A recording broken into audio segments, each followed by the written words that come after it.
सभी बंधुओं को जय माता दी। आज की वीडियो में हम जानेंगे, जैसा हम सभी जानते हैं कि नवरात्रे आने वाले हैं, तो हम सभी जानेंगे कि किन किन कन्याओं का हमें नवरात्रों के दौरान पूजन करना चाहिए। पहला। दूसरा है कि नवरात्रों में यदि हम पूरे नवरात्र व्रत नहीं कर सकते तो कौन से वो दिन हैं जिनके लिए हम व्रत जिनमें कर सकते हैं, और नवरात्रों के जो व्रत हैं इनका क्या महात्म्य है। और चौथा है कि हम ऐसी क्या चीज़ है जिसको हम देवी माँ के सामने अर्पित करके हमें राज्य पद माने पृथ्वी पर राजा होने का हमें सौभाग्य मिलता है, ऐसे हमें आशीर्वाद देवी माता से मिलता है। तो वीडियो को पूरा देखें और कहीं भी स्किप ना करें, क्योंकि हम इसको सीधे देवी भागवत पुराण से पढ़ेंगे और किसी का कोई व्यक्तिगत विचार यहाँ पे नहीं रहने वाला। देवी भागवत पुराण माने पुराण से पढ़ा जाएगा, और पुराणों का श्रवण सबसे श्रेष्ठ माना गया है, इससे श्रेष्ठ कुछ भी नहीं। तो आइए शुरू करते हैं देवी भागवत पुराण से।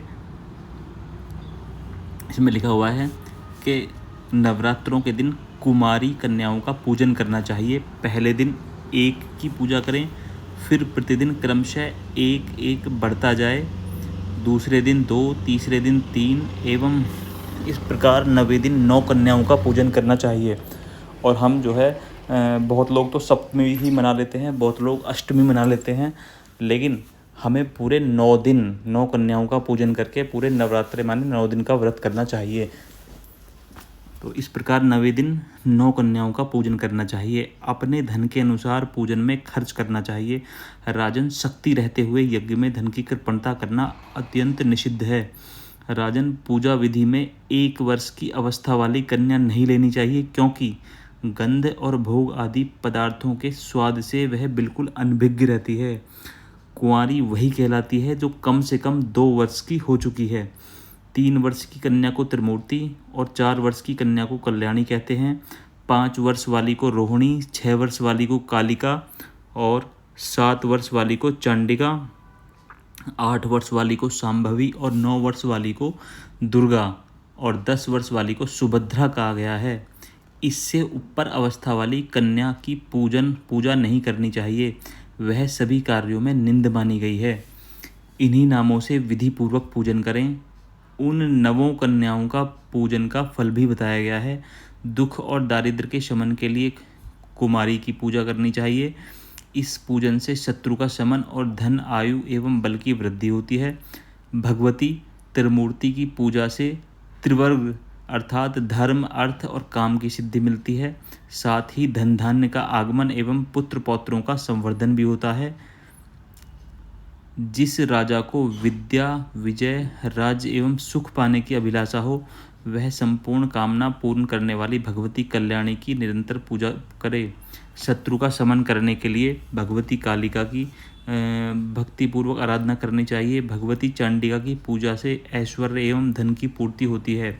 राजन, किसी को मोहित करने, दुख दारिद्र्य को हटाने एवं संग्राम में विजय पाने के लिए भगवती शांभवी की सदा पूजा करनी चाहिए।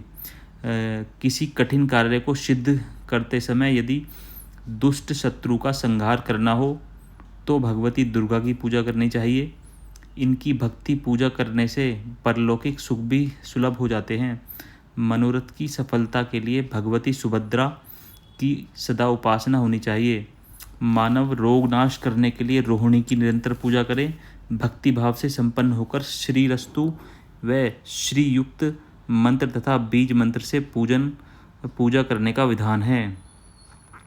ये इसमें दिए गए हैं। संस्कृत में भी कोई पढ़ना चाहे या स्क्रीनशॉट लेना चाहे तो वो लिख सकता है कि कुमारी, त्रिमूर्ति, कल्याणी, रोहिणी, कालिका, चंडिका, शांभवी, दुर्गा और सुभद्रा देवियों के नाम हैं जो 1 वर्ष, 2 वर्ष, 3 वर्ष, 4 वर्ष, 5 वर्ष और इस प्रकार 10 वर्ष तक की कन्याओं का पूजन होता है। फिर इसमें लिखा हुआ है आगे कि हमें कौन कौन सी चीज़ कन्या हमें नहीं लेनी चाहिए पूजा में। तो इसके लिए कहा गया है, ऐसी कन्या की पूजा में नहीं लेनी चाहिए जो जन्म से अंधी हो, तिरछी नज़र से ताकने वाली, काणी, कुरूप, बहुत रोम वाली, रोगिणी तथा रजस्वला कन्या को पूजा में परित्याग कर दें। जो अत्यंत दुर्बल हो, जिसकी 1 वर्ष के भीतर उत्पत्ति हुई हो, विधवा स्त्री से जिसका जन्म हुआ हो तथा विवाह से पहले ही माता जिसे जन्म दे चुकी हो, ऐसी कन्या संपूर्ण पूजाओं में त्याज्य है। किसी भी प्रकार से रोग रहित, श्रेष्ठ रूप वाली, सुंदर, छिद्र रहित तथा अपनी माता एवं पिता से उत्पन्न कन्या ही सम्यक प्रकार से पूजन करना चाहिए। फिर अगला प्रश्न उठा कि यदि हम पूरे नवरात्रे हम व्रत नहीं रख सकते या नहीं रख पाए तो कौन कौन से वो दिन हैं जिसमें हम व्रत कर सकते हैं। तो देवी भागवत पुराण में कहा गया है, यदि पूरे नवरात्रों में उपवास व्रत न कर सकता हो तो 3 दिन उपवास करने पर भी मनुष्य यथोक्त फल का अधिकारी हो जाता है। ऐसा कथन है सप्तमी, अष्टमी और नवमी। देखो इसमें भी सप्तमी, अष्टमी और नवमी लिखा है और हम बहुत सारे लोग अष्टमी ही करके और पूरा नवरात्रा ख़त्म कर लेते हैं। नवमी तक तो बहुत कम लोग पहुंच पाते हैं, तो हमें नवमी तक के पूरे व्रत करने चाहिए। ऐसा कथन है सप्तमी, अष्टमी और नवमी, इन तीनों रातों में उपवास करके देवी की पूजा करने से सभी फल प्राप्त हो जाते हैं। देवी पूजन, हवन, कुमारी पूजन और ब्राह्मण भोज, इन 4 कार्यों से के संपन्न होने पर सांगोपांग नवरात्र व्रत पूरा होता है। तो ये 4 कार्य जो है नोट कर लें। देवी का पूजन, हवन, कुमारी पूजन। हवन के लिए भी हमने बताया था कि त्रिकोण, पिछली वीडियो आप देखेंगे तो उसमें आपको पता चलेगा त्रिकोण वाला हवन कुंड होना चाहिए। हवन, कुमारी पूजन और ब्राह्मण का भोज, ये 4 प्रकार के कार्य से नवरात्र व्रत पूरे होते हैं। अब इसमें जो है इसकी महिमा क्या है। ऐसी उक्ति है कि जगत में अन्य जितने भी व्रत एवं विविध प्रकार के दान हैं वे इस नवरात्र व्रत की तुलना कदापि नहीं कर सकते, क्योंकि यह व्रत धन एवं धान्य प्रदान करने वाला, सुख और संतान को बढ़ाने वाला, आयु और आरोग्य वर्धक तथा स्वर्ग और मोक्ष तक देने में समर्थ है।